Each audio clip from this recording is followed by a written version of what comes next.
Previously that night, Daein confronts Bitna after Yunsong and Sungbin's death, believing she's responsible for both. Bitna calls him boring, but Daein promises that he's going to catch her and bring the demon to justice. This is enough for her to head back home in a huff, but Talky is there to see her.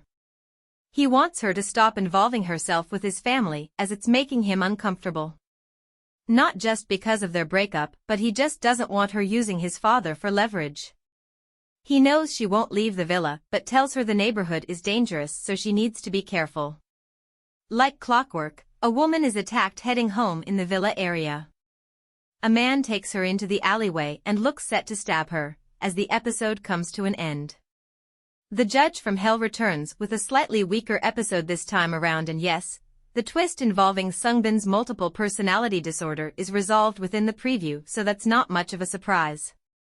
We not only see that, but we also start to see evidence that Justicia is losing her edge as she's becoming more emotional as the episodes tick by. Her hard edge is starting to soften, which is ironic because the reverse is happening with Daein.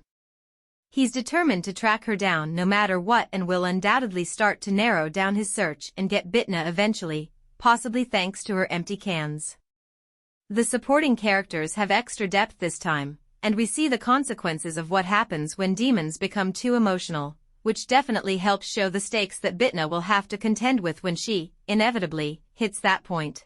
In the forthcoming episode, Kong Bitna asks her helper Kuman-do ask the previous case Beija Yang murder case at the time she hand over a coke can to dispose in trash can, but he throw that in the ground. She ask about that what do you do at the scene, but he refuse. That I do the correct that Ken was evidence for da on have for evidence at the time Lee A-rong visit the place and she wants to punish Man-do. After that Kong Bitna leave the place. A-rong ask Man-do about Kong Bitna if she is cried in the past, but he say no after hearing that she gets disappointment. It does look like we're going the romance route going forward, so we'll have to wait and see how that materializes and plays out.